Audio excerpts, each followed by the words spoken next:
All right. I want to see if having a technical issue on my mic. I want to know if anybody that's watching, if they hear the same echo Gabe does. If you do, then I'll unplug the microphone. I need to know. Well, ain't nobody in the chat, so. Well, who there's still now. There's only one person in the chat.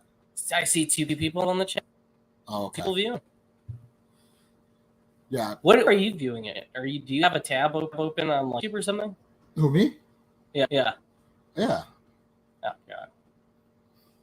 That way it always says that we have one viewer at least. Jesus Christ. When it goes down to 1, it's just me. Okay, that makes sense. So on your end, I still sound robotic. To me, you have an echo on my end. I don't. Jesus. You know what? I'm gonna wait till he gets in here. In time, I'm just gonna unplug the mic. So I'm gonna do. Oh wait, I can join, right? Jessica will join. I'm gonna. Well, she could watch the. If she wants, she could like look at the stream, or join. Doesn't matter, but it might be a better like on the stream. Do I sound real robotic? Okay.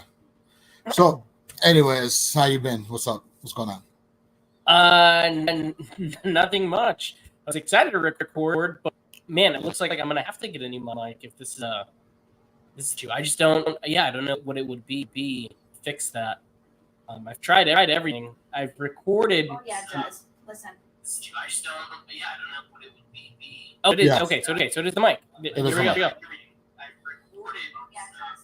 Listen. I just don't. Yeah, I don't know what it would be. All right. Do I sound better now? Yeah, for sure. Okay, that's yeah. We're gonna keep that unplugged. I'm gonna have to get a new microphone. So, all that aside, all right, let's start the show now. After 3 minutes of technical difficulties. I know. Yeah, we that was garbage. All right, Gabe. So we got a lot to talk about today. X-Men '97, Deadpool. Per the title. The Mummy, the 25th anniversary, they put it back in theaters this weekend. So I figured, why not? I'm going to go out and check that out. And that's what I did this morning. It was a lot of fun. We'll talk about that. Yesterday, we had a pretty fun video go up on the channel, which was an interview with the director of The Last Stop in Yuma County, who's now just been announced to direct the new Evil Dead. Me and Gabe have that up on the channel. If you haven't seen it, make sure to check that out and see the movie. And it's one of the best videos we've put out in a while. It's a great 30-minute listen. So I say, like, if you got any free time on a commute or whatever, give that a watch. Yeah, give that a listen. And I don't know, what have you been up to, Gabe? What's up? Not much. Just I watched The Mummy. I wasn't able to go to the theaters like you were this morning because of work, but I did end up watching The Mummy this morning at home. It's always a good movie. I mean, should we just walk right into The Mummy, or should we start off with the X-Men? Like, it's up to you. You know what? Let's what else have you seen this week before we dive into that? Well, let's slow roll it. Slow roll it. Let me get on my Letterboxd real quick. Let you know what I've seen this week. Let's see. I saw The Beekeeper. That was fun. David Ayers. You know what? I think David Ayers is. Never mind the Suicide Squad stuff, which I enjoyed. I think I enjoyed it more than you did, but I think David Ayers is pretty good. He's pretty damn good. I've enjoyed most of the shit that he's done. From End of Watch, The Beekeeper. He did Fury as well. Yes. I watched Drive Away Dolls, which I was looking at, I saw the trailer and I thought that seemed interesting. And then once I watched it, there was so much lesbian action in that, and I was just like, okay. Is that your only takeaway? Was the gratuitous sex scenes in that movie? Is the gratuitous sex scenes. It felt like a softcore Cinemax, style type of movie. One that you would put on at like midnight, and then your parents would come into your room and you'd try to change the channel real quick. It's a lot more slapstick. It's like it's a very slap. I mean, the it's sex funny. Scenes are very the sex scenes are very slapstick. Like they're playing with dildos and doing like different. Like the movie starts off and it gets very like whoa. Right. It comes out of left field. I guess I wouldn't have expected that either. But it's I agree. I think it's a fun time. I did feel with that one there was something missing, and I know only one of the Coens directed that, and Right. I don't know what it was. It was He was missing the other brother. It was missing that other brother. It was missing that spark. Right. And it was nothing really we haven't seen before in terms of the story or the humor. There's some pretty funny sight gags and stuff, and a couple of great cameos. Yeah. But other than that, it was a lot of been there, done that. But it was only 80 minutes long. It's like the shortest movie ever, at least for this year. It is. It's sort of like when you watch like the Wachowski sisters movies. It's like if you're missing one of the sisters, it's like it's not cohesive enough. Like I think they're better in pairs, right? Like you can't have Jack without Coke in a sense. You know what I'm saying? Yeah, because let's see, he did this, and his brother did the Tragedy of Macbeth, which I enjoyed when it came out. But again, that's another movie where it looks beautiful, everybody's great in it, but that yin and yang factor, these guys together that have made The Big Lebowski and Fargo, No Country for Old Men, you're missing that. You need that together. So I agree with you. I want to go see them. Me and Victoria went to go see that in theaters. And there's a lot of like groans and stuff throughout the movie when they're doing a lot of the sex jokes. I think it just made a lot of old people uncomfortable. Yeah, I mean, and you know what? It has great cameos. I mean, you have, Pedro Pascal, you have Matt Damon. I mean, you have a lot of great cameos in it, but like you said, just missing that cohesiveness that you would figure you would get from a Coen movie. Right, it's not even a Coen Brothers, but a Coen movie. But a Coen movie, yeah. It's still there. I mean, it's still there. It's just missing that special sauce. There's stuff there. It's hard to. I don't know what it is about it. It doesn't hit the home run you think it would with the premise of like lesbians on the run, and you have all these jokes. It's set in the 90s and stuff, so you think they're gonna get there, but the movie never quite finds its footing. Right, if that makes sense. It does. Let's see. I saw The Beekeeper. I've been with it. I saw it a couple months ago. I feel like maybe last month. I had fun with that. David Ayer is an interesting guy, though. I feel like he had a big rise and a huge drop off. Like writing Training Day. What else did he do? Street Kings. I think he directed Street Kings, and I feel like Suicide Squad kind of just. He shit the bed with that, and it's let all the been air out of. Yeah, he just kind of. I don't know. I haven't heard anything about him or from him since the Suicide Squad, and then I forgot he even directed this. It doesn't even look like his style. This looks like a movie that would have been done by the guys that do the John Wick movies. Right. I feel like this is the start of a franchise, though, for The Beekeeper. I think it can be. Yeah, for sure. I think. The thing about Statham, I feel like his audience and his fans, they know what to expect from this. And if he's just breaking legs and killing people in gratuitous ways, they'll be there. And this movie accomplishes that for sure. Right. It's like it's Statham's, bread and butter in a sense. Like you said, you already know what you're getting from him. There's nothing to break the mold. Like he is what he is. He's an action star that's very one note because you have like the mechanic, right? Crank, The Transporter. All these movies are very one note, like, hey, I'm just going to drive around people, and then action breaks out. Hey, I'm a beekeeper, action breaks out. They're very one note linear action movies.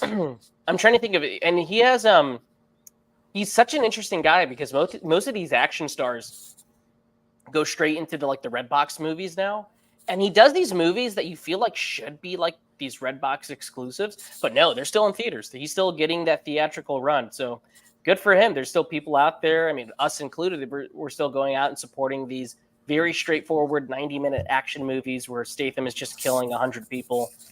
Exactly. That's it. Hopefully he makes those into his 60s. I thought he was in his 60s already. I thought so too. I thought he was a lot older than what he is, but I think he's only 50, maybe 55, 54. He's definitely the youngest of those Expendables. God All damn. those guys are like 70 He sounds plus. old as fuck. Yeah. Okay. Sorry, All right. I'm like a little thrown off by the technical difficulty portion of the show. Don't I worry, kinda just because my killed- dog it just killed- went off and started barking too. I don't know if the you were hearing that. the vibes started off wrong. Just They were wrong. It's just horrible. Should we just fucking throw in the towel now and just say? Fuck? Let's restart this show.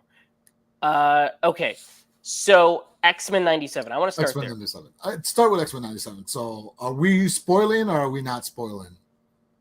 I feel like, I mean, the show's week to week. Everybody's been watching it. If you're not watching the show at this point, I don't think you will be, right? Because that's the joy of it. It's every single week. It's every single Wednesday, Yeah. and it's Saturday night. By this time, you had the chance. You've had a good, You've had a good 4 days there. So for anybody who doesn't know, I'll do a brief synopsis. Back when I was just a wee lad boy growing up in Chicago, Saturday morning cartoons, X-Men was one of them. And X-Men ended on a cliffhanger. And that's it. It was done. I mean, it was a wonderful show to watch. It was great. You get your cereal, your bowl of cereal. You're sitting in front of the TV. You're watching Fox, Cartoon Saturday. Fast forward 30 years, we get an announcement from Disney Plus. Hey, guess what we're bringing back? X-Men 97 in the style of the original X-Men cartoon from the 90s. Same animation, and then I think you can correct me if I'm wrong, the same voice actors for the most part. And we've had that continuation of it, and it's just been a fucking blast just to see the way that this show has progressed. As much as I enjoyed it as a child, I think I'm enjoying it now even more because it does, even though it's a cartoon, it does tackle like adult subjects. It deals with loss, it deals with death, it deals with emotions of you, like, not knowing who you are, things that people still struggle with, and that's Right. That's what the beauty about X-Men has been for the most part. It's it's in a sense, it was woke before woke became a thing. And that's what you still get with X-Men 97. Yeah, I think it's sorry, man, I need some fucking water. You know what? This show has started off so goddamn wrong. Stop your shit, because we've been sponsored by Cherry Pepsi. Cherry Pepsi is a proud sponsor of the Flopbuster show. I get free Cherry Pepsis a week. Okay, so no, what I think what works about this show too is that its audience has grown. They're adults. Children. If you're going to reboot X-Men, the animated series, just as a show of its own, you would do a new iteration with a new cast and this and that. But Marvel and Disney understood that the people that watch this, they know exactly what they want. We know what they want. Let's give it to them. This show feels big. It feels cinematic. It feels very soap opera. Everything that the lore of the comic books that you would get, it's throwing so much of it at you, Right. but in a very cohesive way. And all the characters that you catch up with, from Gambit, Nightcrawler, Cyclops is pretty big in this show. Magneto gets a very big spotlight. Rogue, the only one that's left out, and we mentioned it before, is Wolverine. Wait, I think he's going to get his time to shine. They're letting it marinate. I think they're letting him be that background supporting character. Why? Because for the past 20 years, we've had so much Wolverine. He's been everywhere, all over toys and video games. He's had Wolverine in the X-Men, the animated series. So it's refreshing to see an X-Men show not put the spotlight on him, but how's everybody else doing? What's happening with Storm? Storm goes through a very big story arc here that is very cool. In the last episode, we saw a big thing for her happen, right? Right. And what I like about this show too is we get some episodes that are focusing on one thing and it's very emotional and traumatic, or we get episodes that kind of do two stories at once. So you get a story at the beginning and then you get a second half of something maybe you've seen before pick up near the middle, and that carries out that episode. And that feels like the structure of a comic book. And I think that's what this show, the strengths are, that it takes that lore so seriously. Right.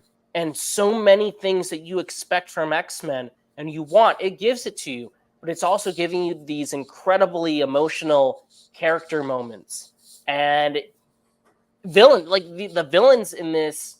We haven't seen a lot of these villains in the movies, right? We've gotten Magneto. He's pissed off. Now he's pissed off again. All right, he's pissed off again. But we're getting like Mr. Sinister. We're getting like everything that you expect from when you think of X-Men, reading the comic books, the animated series, or playing with the toys, the video games. You get all of that in this show. And that's where it really excels. These writers, the animators, everybody's taking this shit seriously. Right. And not to mention, I mean, I guess I'll spoil a little bit. Like the last episode, you get an appearance by Captain America, and you're just like, that's true. Oh, you're like, holy shit! Like they're playing, and they have everybody at their disposal, whether you're a mutant or not. They know each other. Rogue comes in, Captain America's there, and then he like addresses her by her like first name, like Rogue. You can't be doing this. Like we got it under control. Yada yada yada. So it's like they have everybody and everything Marvel related at their disposal. Like again, going back to the original TV show. And like you said, like the same structure that the original TV show, the original cartoon had, it comes in. It's like they give you something at the beginning, they maybe finish just a little bit of a story arc in the middle, and then they give you a new story towards the end. And they're doing it nice and tidy within like 33 minutes. It's not like these episodes are super long. It's a nice, tight, 30-minute episode. And which is crazy to me because this show is only 30 minutes an episode, right? And you get so much information. You get so like it feels complete. Like you had a complete meal when you watch an episode of X-Men 97. Episode 5 is a big episode, right? It's emotional. We see this genocidal thing happen in Genosha, and it's crazy and it's violent, and you're on the edge of your seat. And I think of these Marvel live action shows where they're the same length.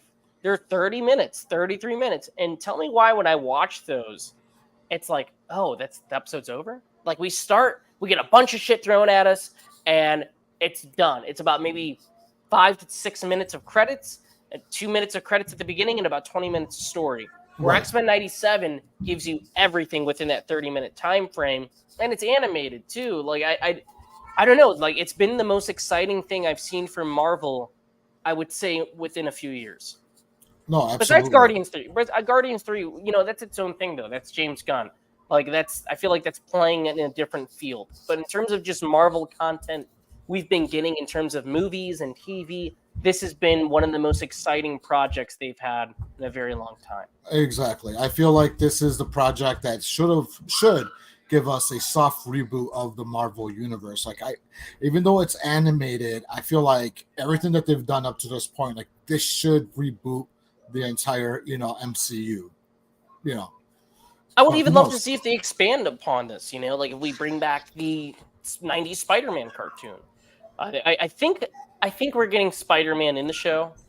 They've been hinting at it. The creators, the writers have definitely been like teasing fans that it's possible that he will show up in it. And if he does, that would be great. I would love that because I think the way they're doing things is, again, organic. So we have Captain America in the last episode, which isn't even that big. It's like maybe a 2-minute, role. Little cameo, But his scene leaves an impact. There's some importance there with him and Rogue. And Rogue's on this path now, this war-torn path because of what happened to Gambit in episode 5. She's sort of like, the chains are off. She doesn't give a fuck about what anybody says or does. She's got this mission. This is what she's going to do. Right.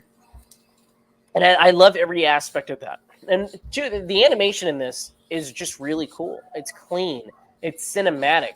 Yes, when you watched X-Men before on a CRTV, it's I'm sure it's hand drawn. People are gonna love it. It's it's the 90s.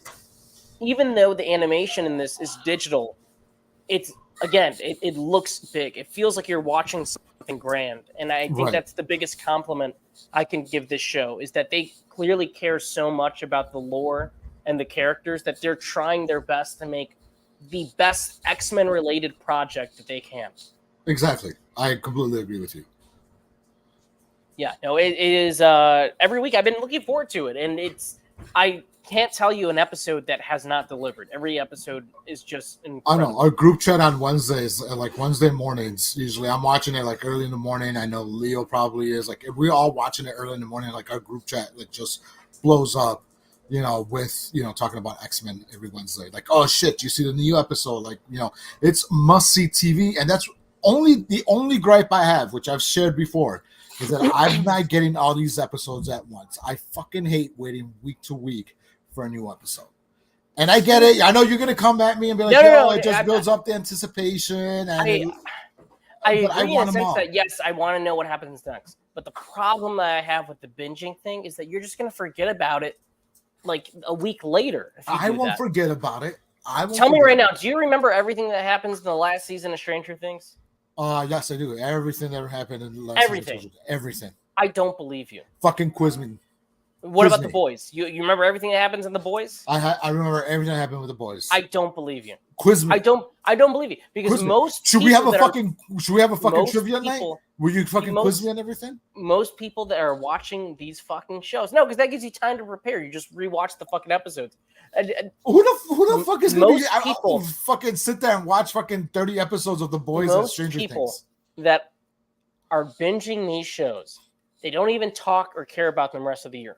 Whenever we talk about Game of Thrones, what was the most exciting thing about House of the Dragon and even the original Game of Thrones week to week is that it kept the conversation going. It kept it relevant within the media. These things aren't relevant once you start binging them. They're just disposable. You don't remember shit after that. That's the worst part about binging is how disposable it's made content. That's your generation, though, fool. That's you guys are all like watching shit on your phones, not paying attention. You're part of that fucking generation too. Old people do it. My mom fucking does it. Everybody does it. You're part of that. Everybody that partakes in TikTok and Amazon Prime and YouTube, you're watching shit on your phones. You're binging stuff. You're going to the bathroom. You're barely paying attention. You're scrolling. That has ruined TV. 100%. I put my phone away and I put 100% of my attention. I don't. 100% you don't. You definitely text during stuff. For sure. You can't even lie. You can't even say it with a straight face. I'm not going to say I don't do it. There's times when I'm watching a 4, and I definitely break out my phone. I look up stuff for a quick second, then put it back down or whatever. But for most people, when they're binging, they're barely paying attention to these things. I pay attention. I know what happens.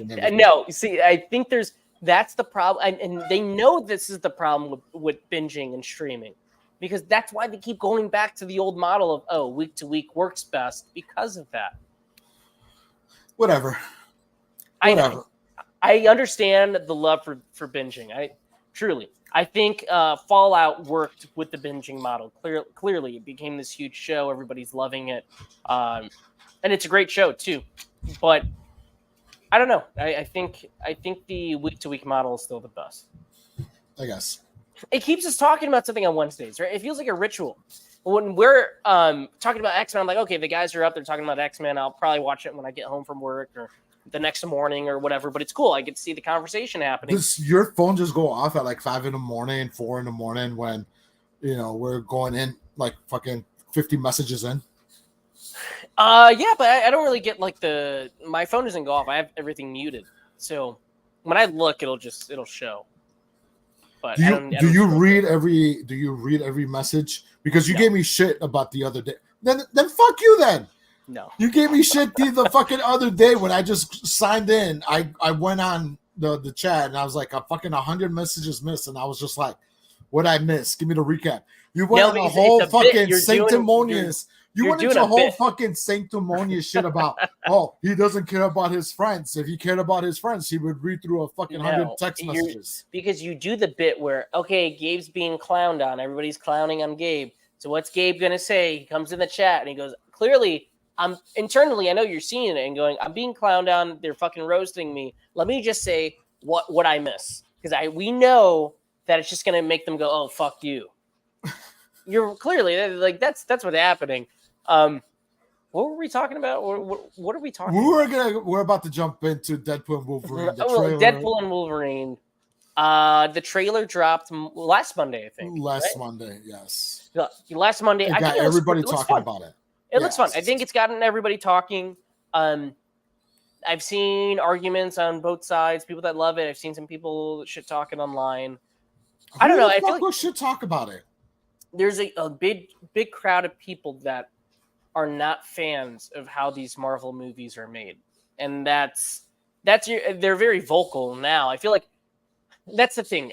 As opposed from a few years ago, we never talked about how these Marvel movies were shot or how they looked. Right? Like that's the last thing we think about because we're so excited that they're bringing lore to the big screen. These things that we've seen in comic books and animated shows, they're bringing them to life. And I think now that the novelty is worn off, you have a large section of former fans or maybe people that were casuals that used to like these things. Now they watch it and go, okay, so these movies don't evolve. They look the same. Why should I care? And I feel like that's what's happening with that Deadpool and Wolverine trailer, where there's a lot of cool stuff in it. I think it looks fun. I'm excited to see it. I know you are too. But there's that vocal minority that is still kind of bitter about Marvel. So, but I think everything that I've seen in there looks solid. I like the way they're handling Wolverine. Yeah, because he's a different version of the Wolverine that we've seen. Yeah, this is some multiverse Wolverine that has lost the X-Men, much like, the Wolverine we saw in Logan, but slightly different, I'm guessing. Right. And I'm liking that the humor they're carrying over from the first two Deadpool movies. Clearly, they haven't missed a step. Ryan wrote the script, so he knows what he wants to do in this. And who he knows. The thing is, and I will fucking eat crow on this because I know I've been on this show before. Talk about how much I wasn't looking forward to Ryan Reynolds, shit like that. You already know I shit talked a lot of about Ryan Reynolds as Deadpool. No, I didn't. When did you do that? Oh, you know already. Don't make me. No, I don't. No, when I'm asking. You know I've done it. No, anyways, I was under the assumption you were always excited for this movie. No, I actually wasn't. This is back. Maybe before I even knew you. Whenever the first Deadpool movie came out, I was shit talking. You make no sense to me. You make no sense. You rate movies 5 out of 5, and then the sequel comes out. I'm not excited for that. It looks stupid. And then you check your Letterboxd, and this man rates these things like, oh, it's the greatest thing ever. This is the best comic book movie. So how wouldn't you be excited? For what? For this one? Yeah. No, I'm excited for this one. You just don't let me fucking finish my story. Oh, continue your story. Basically the gist of what I was trying to fucking say is that Ryan Reynolds knows Deadpool from the very beginning when he was. What was your issue with Ryan Reynolds? That's what I just didn't think he was a leading star. I didn't think he could lead. How many years ago was this? What, the original Deadpool? No, when you had this thought process. I don't know, 2015, 2016. What he's done before that? Before that, he was a great supporting character. He had a bunch of lead roles before that. Waiting? Were you talking about fucking 2005? He had a whole decade before he did. Van Wilder? You're just going back. You're just going further. Just Friends? You just keep going back into his filmography. He was doing like low rent rom-coms. Come on. That's what he had a lot of stuff. He had Safe House. He had Smoking Aces. Okay, Safe House. Was it really his leading role? Was that Denzel Washington? Definitely, maybe was a big hit for him. But he wasn't the leading man. Are you going to tell me Ryan Reynolds was the leading man over Denzel Washington? That's why my argument was in the movie. Definitely, maybe, yeah, he was the leading man in that. Come on, he's the leading man in Safe House too. No, he wasn't. He's the leading man in that movie. No, he was not. You're following him the entire movie. It's Denzel Washington is the leading man in that movie. I do not believe Ryan Reynolds is a good cop. What was at that point in his career? Since the start of the show, you've been saying, "Oh, Ryan Reynolds is the best. He's better than Ryan Gosling." Like you're saying, he's your favorite Ryan. You've always loved him. You don't fucking. I don't. You've been interrupting me. You've been interrupting me. You're saying there was a time where you don't let me finish. You're not letting me finish. You don't let me finish. What I'm just trying to say is Ryan Reynolds has grown to be one of my favorite Ryans, and he's fucking killing it as Deadpool. I'm fucking excited.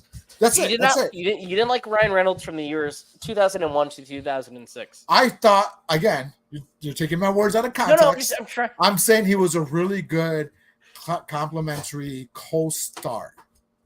When was he the Co-star. co-star in these things? I'm asking. Dude, come on now. When was he You the already know. co-star? I know. We talked about fucking Safe House already. Gee, he's not the fucking co-lead in the same. Bro, he has second billing in that. Of course he has second billing because it's Denzel Washington. So that's a co-star. Okay. You know what? We'll just watch that shitty movie. That way we can figure out who's got the most screen time. Okay. We'll fucking live stream it. Ain't nobody trying to watch fucking Safe House anymore. You're just picking an argument with me for no reason tonight. Just because you have audio issues, don't take it out on me. Just because you have performance issues, don't take it out on me. I'm trying to figure out what your point of view is. She's like, oh well, I don't have a point of view. I am all over the place. This is why we do the show. I'm the fucking wild card. I come on here, I spew a lot of fucking incendiary shit, and then you try to reel me in, and then don't pretend like this is not our show. Yes, we had an excellent interview yesterday where we were both on point. I didn't say anything outlandish because we had a guest on, but when it's you and I, I'm just fucking out there. You gotta reel me in. Fair enough. Could you imagine you and I having this type of discussion in front of fucking Francis? Yeah, he probably would have left. He would have left. Yeah, but it's just good thing we didn't do a live show either, though. It was private. It was intimate. It was small. Speaking of which, for anybody that watches this later, because we don't have anybody in the live chat right now, anybody that watches this later, we are getting another guest on very soon. And actually, a few. I got a few lined up. So if you liked that style of interview yesterday, there's a few people that are coming on. And hopefully we can bring some people onto the live show too. Ryan Reynolds is coming on the show. Fuck it. I just said it. Ryan Reynolds. We're getting Ryan Reynolds. Can you imagine we got somebody like that? Would be crazy. We're gonna ask him if he actually did the fucking brain and waiting. If he actually was showing his balls. No, but I think Deadpool and Wolverine looks like a lot of fun. It does. I can understand some people's point of view if they're just done with the MCU. I get it. I mean, Endgame truly felt like a finale, right? So you can't be mad at these audience members. They're just like, okay, we had this great finale. Why should I care about this franchise? Marvel hasn't really given us a reason to care. No, not they really haven't. I feel like Marvel has really dropped the ball when it comes to some of the movies. We've talked about how disappointed we were with Ant-Man and the Quantumania round. Quantumania. I mean, I don't even remember half of fucking Captain Marvel. Listen, I was about to say that Captain Marvel. Listen, we've watched Captain Marvel. We've talked about it. We wanted it to be successful, not because the whole growth factor, whatever you want to talk about. We wanted it to be successful because I've enjoyed Captain Marvel comic books. I've enjoyed the character. They've just been flat movies. It's just that. It's not that. I don't know. Well, to me, Ant-Man was shockingly flat, right? Because the first two are so creative and funny and whip smart, and there's this energy. Dude, Michael Douglas seemed like he didn't even want to be there. Everybody seemed like they didn't want to be there. Same with Michelle Pfeiffer, and they're great. They're one of the best of all time. Bill Murray. Bill Murray's in the movie. You think, okay, well, they got Bill for a reason. No. Right. We got Bill Murray for 2 minutes. Yeah. It's I'm really hoping that this movie knocks it out the park and we start seeing what the vision is, whether that's with Fantastic Four or whatever the hell else they're doing. I feel again, and it goes back all the way to X-Men 97. I feel like even with this, there might be a soft reboot on everything, just for the simple fact we're probably going to get a new Logan, right? We have to. At some point, I think at some point. I don't know if Ryan Reynolds wants to continue being Deadpool, and if he is, are they bringing his style of R-rated comedy, the way Deadpool is, to a PG-13 X-Men movie, a PG-13, Fantastic Four? I don't think they want to do that. I think they might want to start doing a PG-13 Deadpool. I think no. I think they could write a joke around how Deadpool's going to address that. I mean, he's so meta. I don't think he'll be included in Secret Wars, but if he is, I think they'll be able to smartly write around that. I don't Right. even know what they're doing at this point. I couldn't even like thinking about it. I'm like, they announce all these things and everything's kind of falling apart and Right. failing. Like, who knows what's It's happening. failing. Only the movies are failing. Some of the actors are failing. We had the whole issue with Majors that happened a couple months ago. That's true. And So the whole obviously, Kane Dynasty trilogy of movies that and we the had TV, coming up, it's gone. the TV shows too. I mean, Secret Invasion was. It just kind of came and went. Right. Same thing with Echo, kind of just came and went. Right. I liked She-Hulk. I know there was a lot of people that really hated it. I had fun with it. I don't know. It was all right. Travis, what's up, man? How's it going? Well, She-Hulk could have been a fucking movie. You know what? If She-Hulk would have been a movie, I think it would have done better than Captain Marvel. I mean, and they invested in that TV show like it was a movie. I think when we were doing the show, the news style, It was show, like one of the most expensive TV shows. It's like $250 million. I think they ended up spending on the She-Hulk Something TV like show. That made sense. There was a lot of effects in that show, and they were all the effects were good. I mean, it was a good looking effects wise. I mean, it had a lot of good looking stuff, so I can see why it was so expensive. But I mean, I think like we've said, I think we're gonna get Blade coming up hopefully soon next year.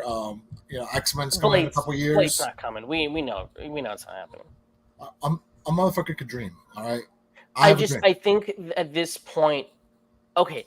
So we talk about these because I want to get to the Mummy. We haven't even talked about the Mummy and the re-release, right? So I'm thinking of the Mummy, and this is a good transition too. The problem with all these movies is that, and I think some people prefer this, and then there's another side of the aisle that does not like this, is that Marvel has lost its filmmaker-driven identity. So when you have guys that come in, that have a vision, and they're very unique, and they do a movie, those movies don't really have that reaction that they're hoping for, because they're too much, like Sam Raimi, right? Doctor Strange 3, I mean, it wasn't the movie people thought it was going to be. It wasn't this multiverse extravaganza. It was essentially this Sam Raimi horror comedy. Yeah, which I enjoyed. It was very much Sam Raimi.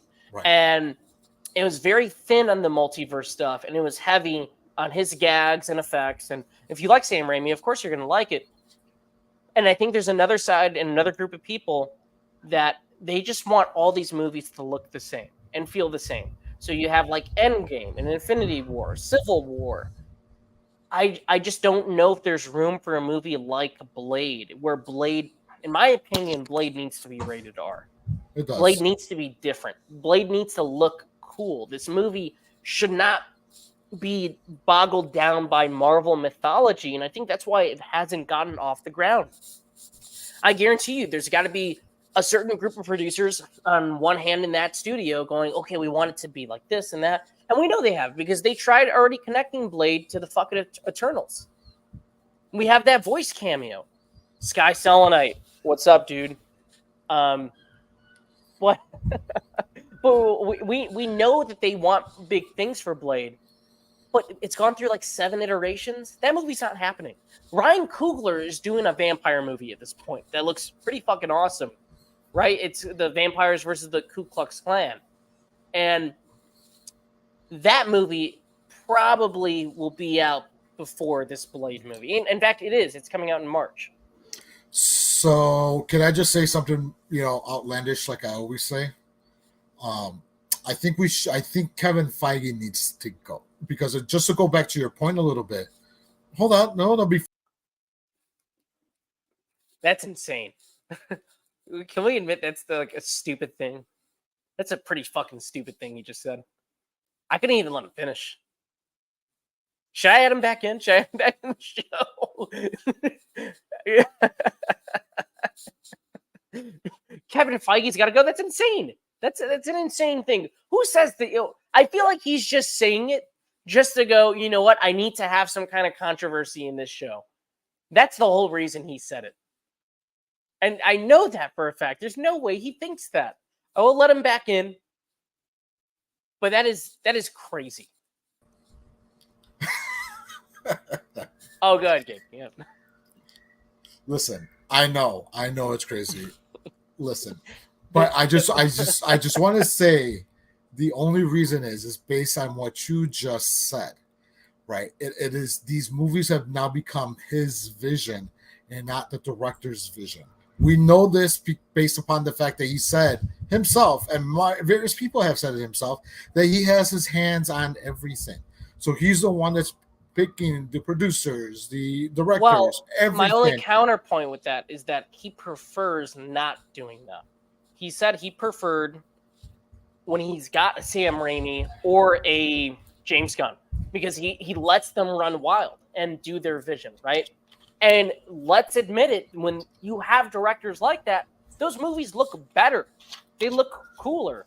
What happens when you have Peyton Reed do Ant-Man 3? Peyton Reed is a great director. He's done a lot of great movies. But you're like Peyton Reed, I mean, he did it to himself. You're putting this fucking guy that is visually very creative into this green screen muddled bullshit where he's using the volume and everything's in the quantum realm, and it's an ugly looking movie. Right. So I think we just need to get back to filmmaker driven blockbusters. Agreed. That's all. I'm just the point what I'm just trying to make, man. I think Kevin Feige would agree with you. Yeah. Listen, it is what it is. Let's just get into the Mummy, I guess. You know. And that's a great transition. That's a filmmaker driven blockbuster. And Adrian, no, you know it is not. We're sponsored by Cherry Pepsi. I'm reminded of how comic events have a main story, but required to read some random issues of 13 other comics just to understand the story you're in. That's true.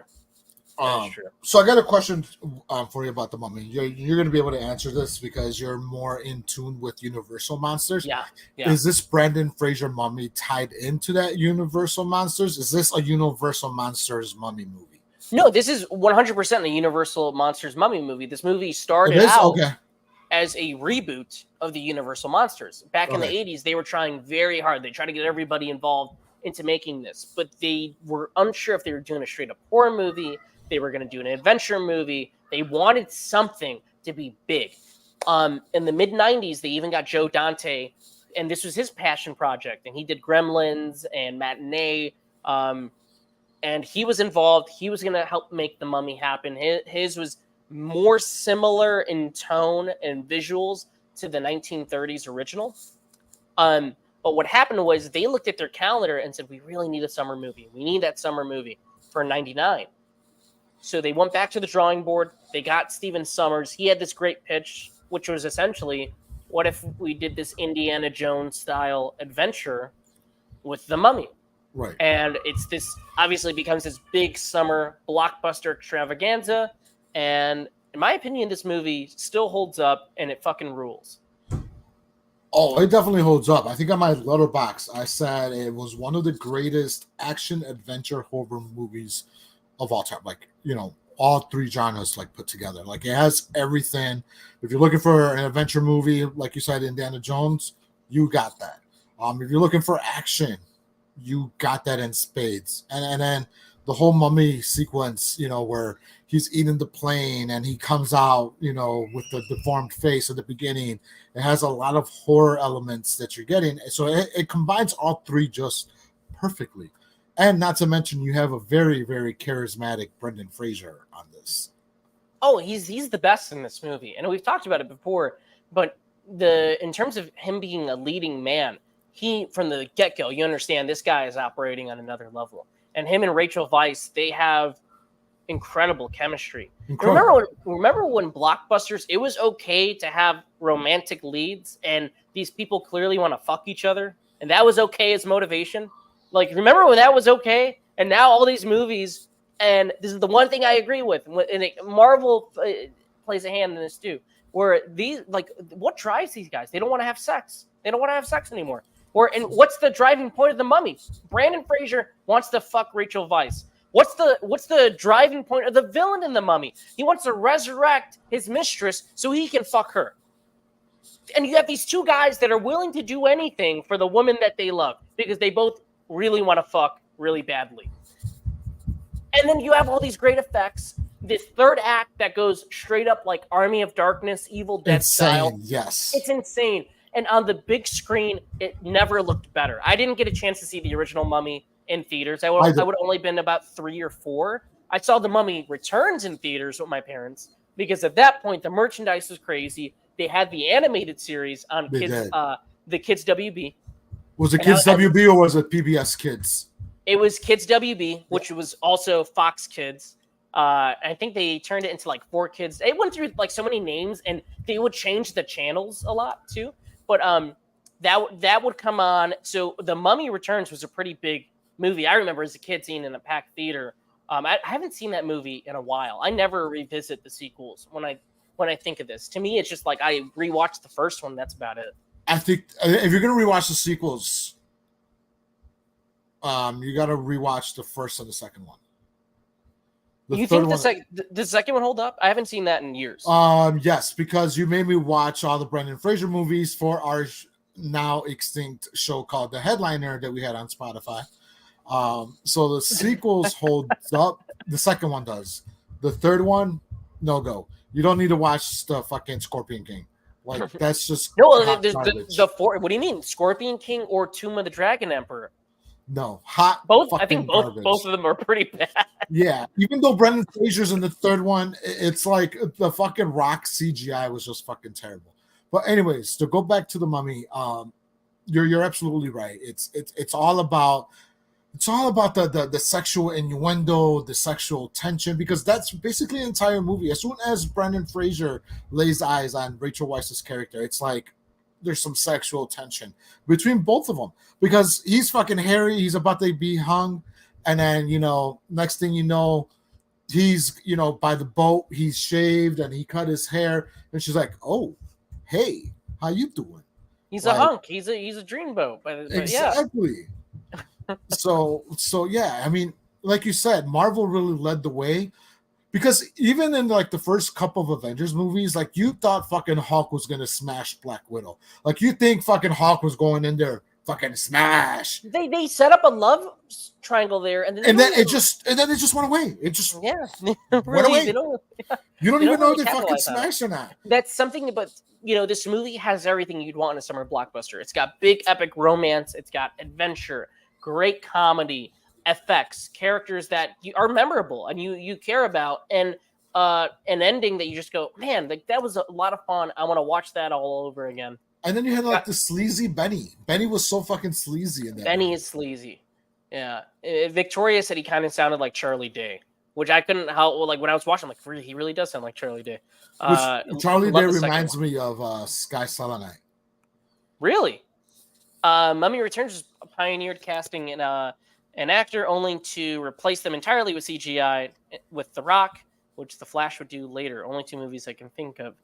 Yeah, the second one, that's all I remember is the CGI Rock. But honestly, I haven't seen that movie in such a long time. I don't even know what my thoughts would be on it. I should probably rewatch that. No, don't. Please do yourself a favor. As a lover, I thought you just said you liked that one. You said you liked the second one. Yes, I'm sorry. I was thinking about the third one. My bad. Wait. So, okay. The second one has the CGI Rock. Then you have the spin-off, The Scorpion King, which is Rock in human form, and it's like an adventure movie. That's the one I'm thinking about. I saw that at the drive-in with my parents. Don't remember a thing. And then you got, I do remember seeing this in theaters, was Tomb of the Dragon Emperor with Jet Li, which is not a good movie. It doesn't have Steven Sommers directing it, one, and this was his baby, the Mummy movies. So he wasn't involved at all with the Scorpion. Maybe he did direct Scorpion King. He might have. But he did not direct the third one. I know that for a fact. He did not direct Tomb of the Dragon Emperor. And I think there's like 5 or 6 Scorpion King straight-to-DVD sequels. Yeah, a lot of them with Randy Couture. Do you remember when Randy Couture was going to be an action star? Those were like before the Blockbuster ones. This was like, or before like Redbox exclusive, it was Blockbuster exclusives. It was Blockbuster exclusive. Randy Couture as the fucking Dragon King or as the MMA King. Who was watching these fucking Scorpion King movies? Who the fuck was renting it? Well, you know what? Those Blockbuster exclusives were like. Do you remember, like, for example, they would take two movies that were like two Blockbuster movies and like smash them up. Like, do you remember they used to have like some Transformer with like animals, like type of movies at Blockbuster? Oh, are you talking about like are you talking about the Asylum movies where it's just like Transmorphers or like Alien versus this or whatever? Right. You know what Asylum would do is that when these big movies were announced, they would go quick. We got to make something fast. They would get like $50,000 or something. They'd mock up a poster, put it out there, and then the reason why they did this was when you'd go to Blockbuster, you'd be so confused. They're like, "Oh, I thought this movie was coming out. It's available now, but it's their movie." So like Transmorphers, or I got to look up these other titles, but like any of those fucking movies where it was clearly them mocking and ripping off like legit like Hollywood movies, Right. That was their bread and butter. They would do that. They did that to make some money. And they were always at Blockbuster. Dude, and they made a lot of money doing Did that. I think they did. So you had Snakes on a Plane. I think they made a movie called Snakes on a Train. But if you're stupid, if you're like this old fucking lady or something, you're like, oh, I thought this movie was not out yet. Can you go to Blockbuster and get me Snakes on a Plane? And she comes back, oh, hey, they didn't have it, but I got you Snakes on a Train. Can you imagine it knowing any better? And you rent Transmorphers? Like, what would this movie even be about? Transmorphing? Kiss of the Dragon. With Jet Li. I remember that movie. Jet Li, when he really those early 2000s movies he did, he had quite a few. He had a little run there. You know what I appreciated about Jet Li, which trust me, I'm not gonna do anything. I'm not gonna say anything insanely because obviously Jackie Chan is one of the greatest martial arts. You're right. Him and Bruce Lee, right? But what I appreciated about Jet Li that that he wouldn't do is that Jet Li wasn't afraid to become a villain. Yes, I do. That's something I will say. Jet Li was not afraid to be a bad guy, and he's been a bad guy plenty of times. Plenty of times. He was a bad guy in Lethal Weapon 4. I'll say something outlandish here, which Lethal Weapon 4 is one of my favorite lethal weapons. But yes, he was not afraid to be the bad guy. Yeah, no, it's true. Here, we got to kick Gabe out again. I'm sorry. This is crazy. We got to move. The best lethal weapon? His favorite? The fourth one? That's crazy. That's crazy. I said one of my favorites. It's like the first one and the fourth one. It's like it goes like 1, 4, 2, and 3. Okay, three being last makes sense. That makes sense. What were we talking? Oh yeah, you know what? The original Mummy is everything that I think is missing in modern blockbuster filmmaking. Though, is that you had a filmmaker, right? Stephen Sommers did not make like these great big movies or anything. He was a guy who made a couple of horror movies, and what was that one he did? He did a horror movie before this. Gabe, maybe you look it up. Shit. What was the movie? It was a monster movie he had done before The Mummy. Who? Stephen Sommers. Oh, Stephen Sommers. It essentially got him the job for this. I'm blanking on the title. Maybe 95, 96. Maybe. Hold on 1 second. Because I thought Stephen Sommers was a different... It's Sommers, Sommers.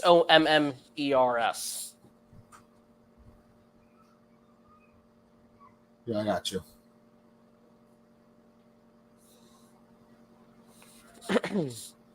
And yes, you know what? And if he says something crazy again, Sky, we're gonna have to remove him from the chat. So as a director, here's what he's directed. All right, is The Mummy, The Mummy Returns, Van Helsing, G.I. Joe: The Rise of the Cobra. That's a personal favorite of yours. No, what's his first movie though? Deep The first Rising, one. Odd Thomas, The Jungle Book, Huck Finn, Terror Eyes, and Catch Me If You Can. Is it Deep Rising? Yes. So he did Deep Rising, and that's really the movie. Deep Rising would have done it because it was a 98. Right. And what year is his Jungle Book? The Jungle Book he did, I remember doing fairly well. 94. Okay, so I think it was these two movies that got him The Mummy. And who didn't like Jungle Book, by the way? Because Jungle Book has a 2.8 on Letterboxd, and it's done. Really? And Jason Scott Lee, who played Luke Cage. That movie's got a lot of good reviews, though. Yeah, but in Letterboxd it's 2.8. Letterboxd is weird, though. There's a lot of good movies on Letterboxd. They're like a 2.7, 2.8. You know, I think we talked about famously how Saturday Night Fever is hated by a lot of Letterboxd users, which is fucking crazy to me. Just like the weirdest thing to be mad about.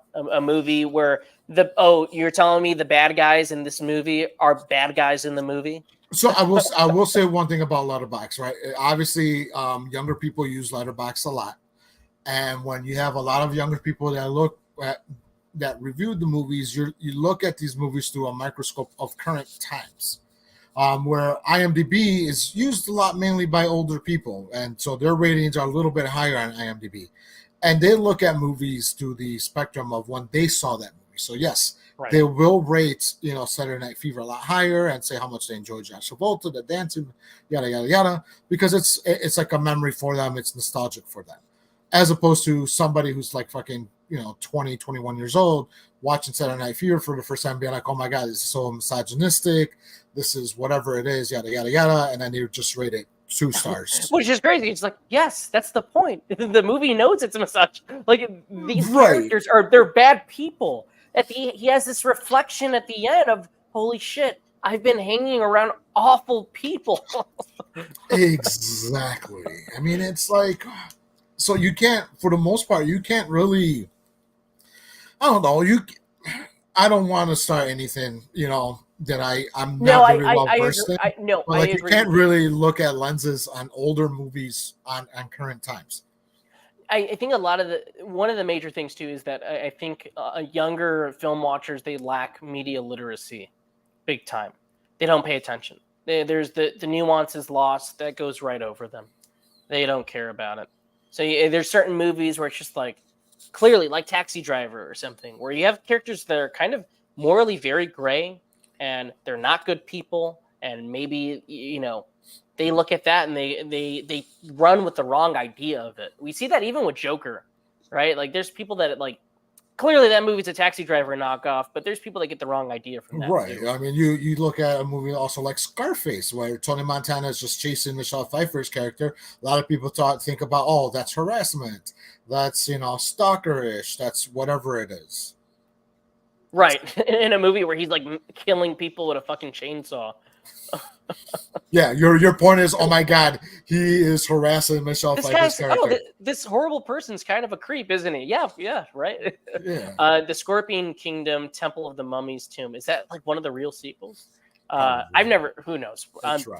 It's like the fucking 10 American Pie sequels that I had to watch. Well, I didn't have to watch, but I voluntarily. Oh, you voluntarily watched? You definitely watched those straight to DVD films. I wonder if Sky's seen any of them. You watched like the Naked Mile, Sky, the Book of Love. I would always see trailers for those, and I was like, "Fuck! I wish I should." Like as a kid, I want to watch those because in the trailers, those movies, the straight to DVD American Pie movies, did not market off of the jokes or this is like the American Pie, but like this or Bandcamp, yeah. But they marketed off you being a pervert. In the trailer, the girls would like open their shirts or this and that. You wouldn't see it, and the guys are like, "Oh my god!" Like they get all wide-eyed, and you get this fucking Eugene Levy cameo. First, like, why is Jim's dad hanging around these people? Who knows? But that was the only interest people had in those movies. It was seeing titties. It's like they brought in Eugene Levy for example, Bandcamp. He's a fucking camp counselor. Well, why is he there? And then exactly, and then like in Book of Love, he's like the principal of the school. Like he was there, and he was like, I was like, how many jobs does fucking Jim's dad have? Is he like Fletch, where he's just wearing different fucking outfits and stuff? Right, he's there with his fucking caterpillar eyebrows, just like Or like one of them. Which one is the one? It's Stifler's cousin. And he's like, listen, dude, you're not Stifler. Don't even try. Is it Book of Love? We should just do a whole episode on these horrible straight-to-DVD American Pie movies. I think they came out with a new one last year, too. Did they really? I totally missed it. I think it's on Netflix. Yeah. I think we talked about it. We covered it. Oh yeah, the girl version. It was a girl version. I think it's a Netflix original movie. It's like one of those straight to DVD ones they did. Yeah. And you know what's funny is I did watch it. We'll do a whole episode where we just watch these awful American Pie movies. Listen, if you promise me titties in a movie, I'm gonna watch the movie. You know, I got free titties. Think about that's the mindset of what they were marketing these movies as, right? For straight to, they knew that these movies are bad. These are not the American Pie movies, because American Pie, I think for most people, they think, oh, this is a movie about guys who jerk off and think about, and just like they watch a woman get naked. And yes, on the surface it's that, but it's much more. It's about growth and these friends finding themselves in high school. It is. And let's be honest. For the most of the American Pie, the main franchise, there's not a lot of nudity for what was promised. Yeah. But these straight to DVD sequels, it's just it's every scenario. It's every fucking perverted thing is fucking perverted. You got girls topless in fucking panties. Just why are they topless and in panties while they're cooking? Who the fuck knows? But let's put some fucking naked girls on in the fucking kitchen. I don't know. Obviously, I'm watching them and I'm like, all right, titties. So there you have it here. Gabe loves those movies. The to-do list. Yeah, with Aubrey Plaza. That's a good movie. That's a fun one. That's very similar to like an American Pie. I think we've talked about that before. We've talked about the to-do list. Aubrey Plaza, I believe she masturbates on screen. You seemed really like, huh? Like you were really digging deep for that. Yeah, I mean, how many movies do you have up there where women masturbate on screen? There's Getaway Dolls. There's the, there's the list. I mean, I could go down a lot. Oh, I'm sure you can. Okay. I mean, so yeah, I'm a little bit of a prevert. The Mummy is yeah, let's get back to the Mummy. Let's get back to the Mummy. We got on a fucking side quest here. We're going like shitty sex comedies this week. What are some of the best direct-to-video sequels? Oh, that's a good question. Actually, it's a really good question. Is The Lion King 1.5 count? I like that one. I like that one a lot. Yeah, that's a good one. God, I can't even think of them right now. Well, you love the Curse of Chucky movies, right? Would it be Curse of Chucky for you? That's a straight to DVD sequel. Is it Curse or Cult? Which one's? I think it's Curse. I think Curse is good. Both of them are straight to DVD. I didn't like Cult, but Curse I think. Okay. Yes. I don't remember much of either of those. There's really not much to them. I think Disney though really cornered the market because I believe I enjoyed most of the Disney directed sequels. This is before they were actually doing theatrical releases to their sequels. Like Frozen 2 and shit like that. I think The Return of Jafar, Aladdin, The Return of Jafar was really good. Yeah, I haven't seen that since probably the Clamshell. Jesus Christ. I think I don't know. I think I might have COVID. I think I have COVID. That's the only explanation I have. I haven't seen that since the Clamshell VHS days. What I was going to say is that there was... Fuck, now I lost my train of thought. No, fuck this episode, dude. I'm taking myself out. What was I going to say? I don't even remember. What was... Oh, Buzz Lightyear of Star Command. They're the straight-to-DVD spin-off. That one's good. That one's really... I remember that really enjoying that. You know which one was... I get you. Yeah, go ahead. I was going to say an extremely goofy movie. Oh, that is straight-to-DVD. That is straight-to-DVD. Yeah, that one's probably... I mean, I think just as good, if not better, than the first one. Yes. Yeah, that's a really good question. I think Disney was pretty hit or miss with those, but I think every so often they had one that was really shockingly good. Right. I can't think of any other movie, many straight to DVD movies that like I really liked though. No. I guess Didn't it? Trick or Treat counts. Kind Trick or of. Treats, but that's not a sequel. Yeah, that's true. That's true. The question was a sequel. That's true. You got me there. Yeah. I just want to wrap up on the Mummy really quickly. But You go try. Stop trying to get back to the Mummy. I know. We got off the rails a lot there. But I was trying to say is that I think the movie holds up so well because it feels refreshing in this current state of blockbusters where I was talking to Victoria about this because she really enjoyed it too. We she was asking about the sequels, and Was this Victoria's first Mummy watch? I believe so. I believe so. Okay. I think she's maybe seen parts of it, maybe seen me watch it. She's been on the ride a bunch, but I don't think she's sat down and viewed the film from beginning to end fully. Like I think she was aware of most things in it and all the cultural touchstones in it.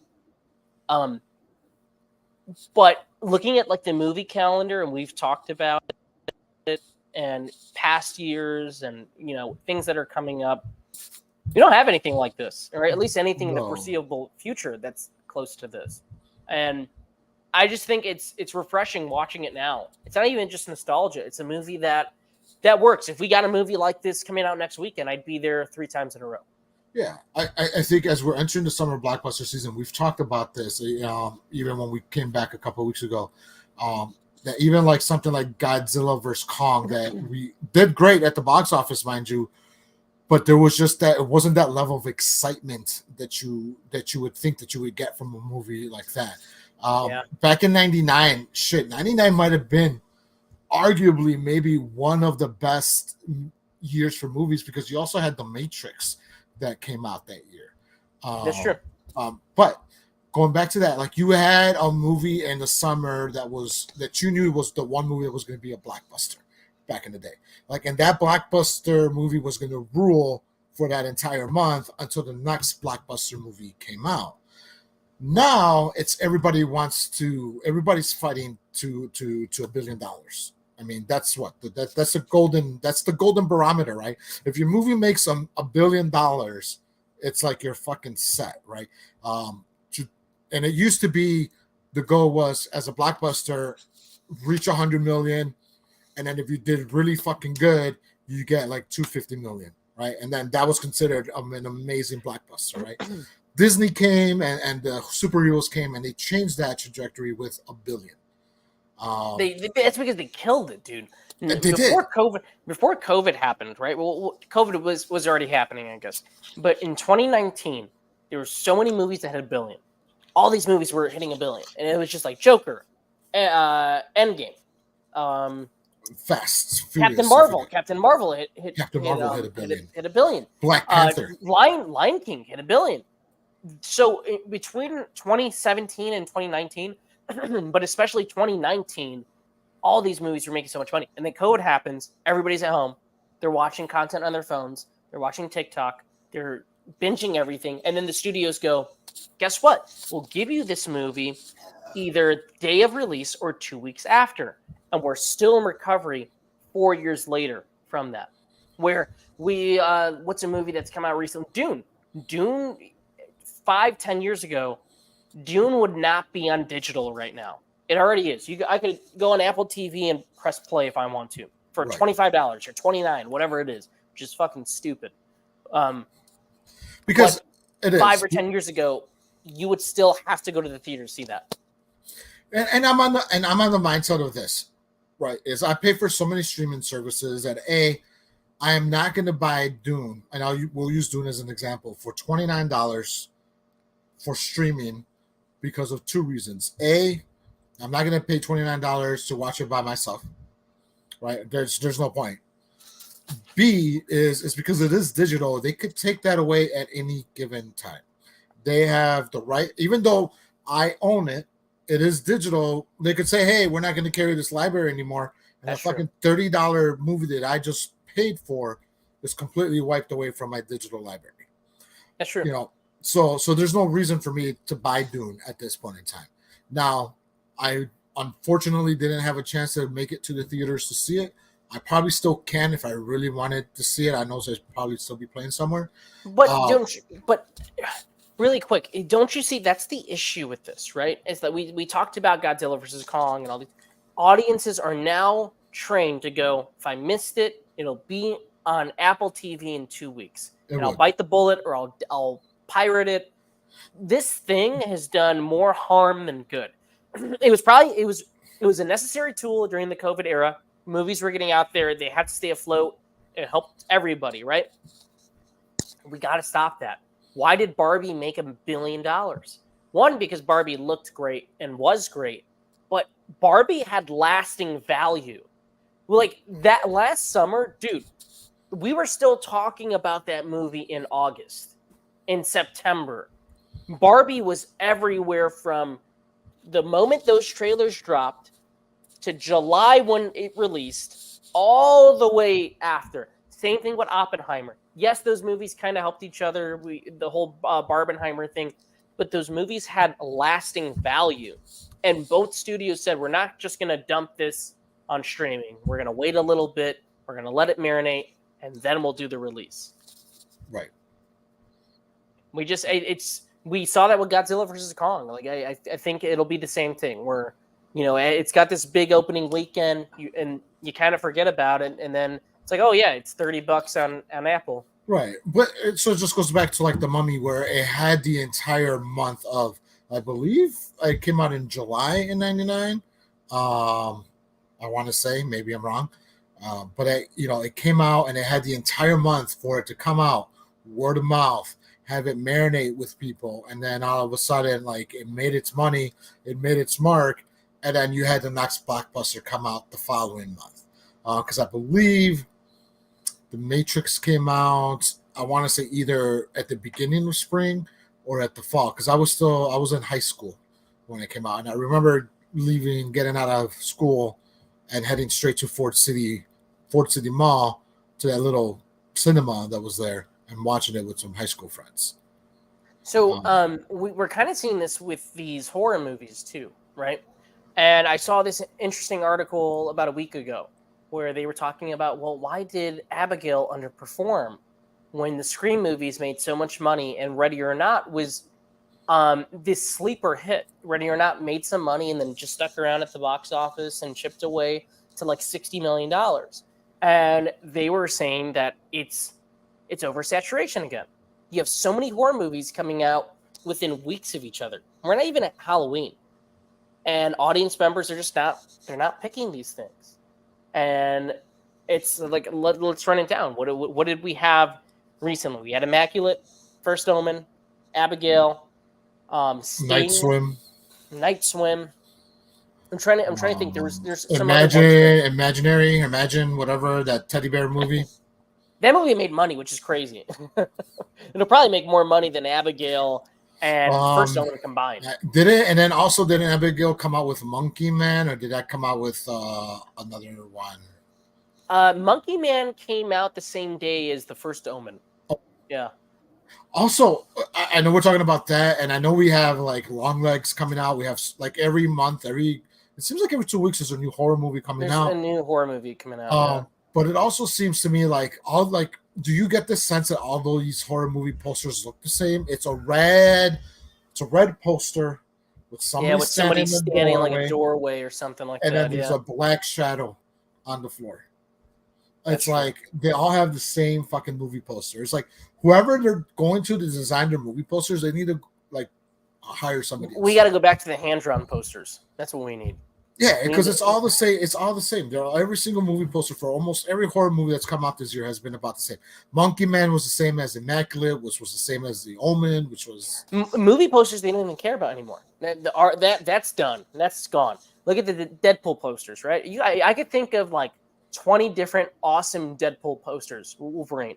What's the posters they release? It's Wolverine with a white background. His claws are out, and you see Deadpool's reflection. What's the other poster? It's Deadpool with his swords crossed, and you see Wolverine's reflection. Now, that's it. Where 10 years ago, those posters would have been crazy.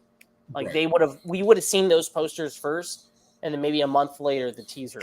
of that. Like what's that 90s movie? A great action movie, by the way, but like the movie poster was awesome. Face Off with Nick Cage and John Travolta. Tells you everything you need to know about that movie. Yeah. Exactly.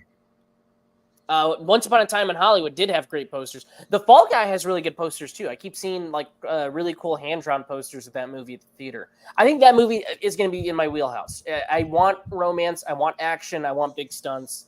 We got that. We got Planet of the Apes and Furiosa like 3 weeks in a row.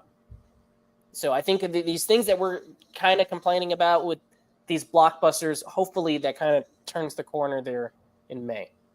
I hope so. Because we haven't even entered the summer blockbuster season. We haven't. We're like complaining, like what's up with these movies? And but pre-COVID though, there was already talks that the summer blockbuster season started in March because Marvel was dropping a lot of like Ant-Man dropped in March. Remember, we had a lot of movies that they dropped in March that sort of like set up the summer blockbuster season. I think Marvel put us in a weird spot because the industry relied on them so much with these big movies, and now that they're kind of falling apart and they're restructuring, like, okay, what do audiences want? What are we going to deliver? There's like nothing. Right. Like and nothing. Audiences wanted horror movies, but now we're getting oversaturated. As a horror fan, and yes, I said horror fan, I don't mind them, but it's like, goddamn, every week, every 2 weeks, it gets to be a little bit much. There's no rom-coms. We have Hitman coming out, but it's on Netflix, which is crazy that Netflix even bought that movie. Like the idiocracy of like, oh, this guy's last movie made like $300 million in December in a packed December slot. That movie had that's another movie that had lasting power. Every week I was looking at box office. Anyone But You, 11 million, 12 million, 10 million, 12 million. Like every single week that movie was making money. It killed for Valentine's Day because there was no romantic comedy for Valentine's Day. No, they re-released that movie. Because there was no. Think about it. You would think anybody that's smart would go, "Wow, like maybe we just need to make more of those," because we put two incredibly sexy and young stars that people love in theaters, and they want to go see it. Yeah, they made all this money. You re-release a movie that came out in the summer, Anyone But You for Valentine's Day, because they figured out like, oh my God, we have no romantic comedies for Valentine's Day. Yeah, and we have no romantic comedies. Period. That's the only one I can think of. No, like other than that, it's big summer tentpole movies, which are fine. Like shit. Like I want to see people fall in love. Like goddamn, I do. Or fucking Adam Sandler. Where are the does he just do Netflix movies now? He does. Remember, he has that big Netflix contract. So all his movies go to Netflix. You know, I would kind of kill to see a really shitty Adam Sandler comedy on the big screen again. Really? You'd kill to see fucking Jack and Jill Part 2. Not Jack and Jill, but maybe Don't Mess with the Zohan. Would you kill to see a fucking Grown Ups 3? Actually, yeah, I would see Grown Ups 3. You know what? At this point, we're so starved for comedies in theater that I'd be like, yeah, I guess I will see Grown Ups 3. It won't be good. Grown Ups 2 is awful. It's an awful movie. I recently saw Grown Ups 2. Even Grown Ups, it's just like, fuck, man, these jokes are, man, okay. I think they just wanted to hang out. They got paid to hang out. That was it. Yeah, that one joke was like, amazing. I'm like, oh, guys, come on, you're killing that fucking joke. I would kill to see a big Adam Sandler movie, or Mike Myers is gone. It just doesn't. He does Netflix things too at this point. Yeah, that's it. I mean, you're missing a lot. I mean, I just saw Rebel Moon from Zack Snyder. How was that? I didn't watch either of those. Yeah, it's very forgettable. That's the problem with Netflix releases. Is yes, they spend a lot of money to get these releases from these directors and actors, but at the end of the day, like they have their own sheen to it. Just how we talked about like the Marvel shine, there's a Netflix shine to these. These Netflix movies all look the same. Yeah, it's like you can't tell Rebel Moon apart from like Bright, the Will Smith one.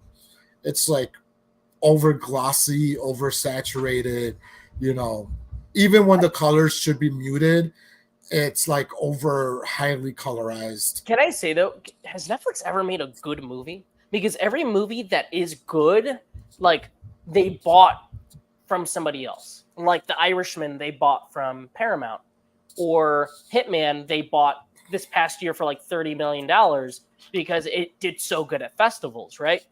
Or like, what is that movie? Mudbound. Mudbound was a big Oscar player. They Right. bought it from the festival circuit. Have they actually made a good blockbuster? Has anybody ever gone, this is a must watch on Netflix? You got to watch this movie on Netflix. No. Like the fucking, what's the Money Heist movie? What's the heist movie? Plane Heist? The F. Gary Gray movie that nobody saw with Kevin Hart as like this George Clooney, Danny Ocean type that came out in January? Oh shit! I didn't even know that came out. No, I don't think anybody did. But Who watched it? But see, Netflix in itself, they've definitely lost a lot of their hype, even their TV shows.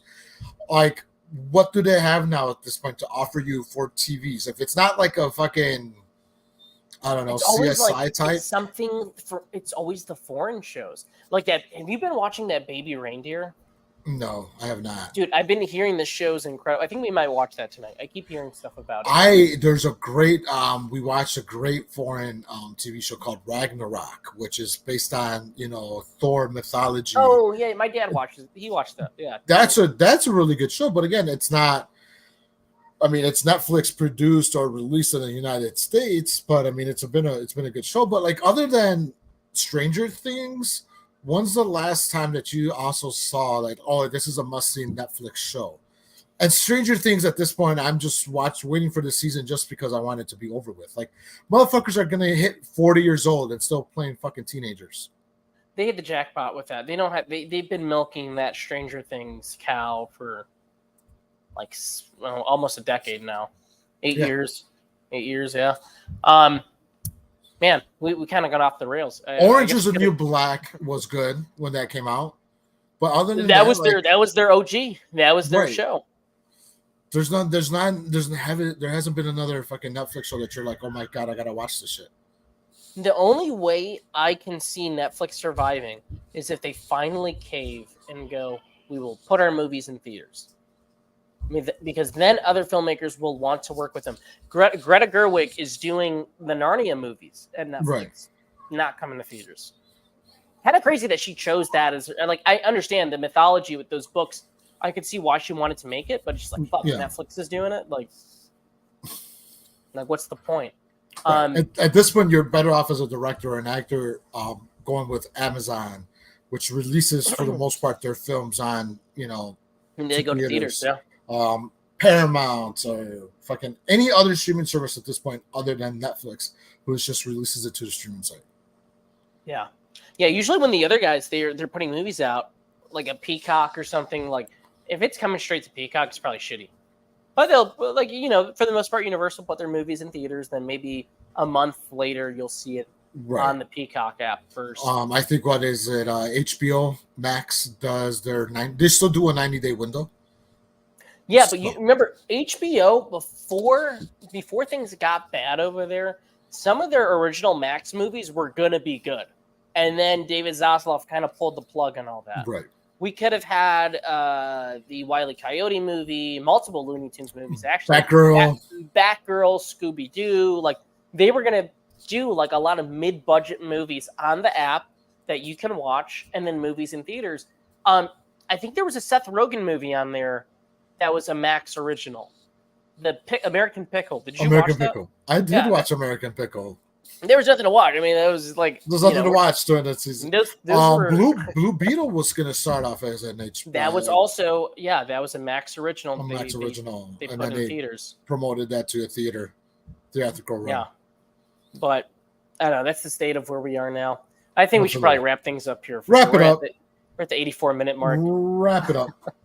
But if you guys can, make sure to like us on YouTube. We're almost at 600 subscribers. Yes. The only thing I'm trying to figure out is how we get more people watching on the live show. If we got to hit some reminders or whatever it is the day of, because we definitely want to see more of our our guys in the chat. It was fun having Sky and Travis in here for sure. But make sure you check out that interview from yesterday. We're working on a few others that will be posted. We have the shorts every single day, which are killing it on the channel. That's really where most of our views are coming from. Yes. But we want to bring this live show back to at least the glory that we had with it, with a lot. We just want some buddies in here. We want to talk movies with you guys. You know, I'm tired of kicking Gabe out the chat. And he's definitely going to need some help. He needs some help in the chat for sure. But anyway, make sure to like, comment, subscribe, share. Gabe, you got anything to add before we head out? No, you guys have a great weekend. We'll see you next week. All right, guys. Take care.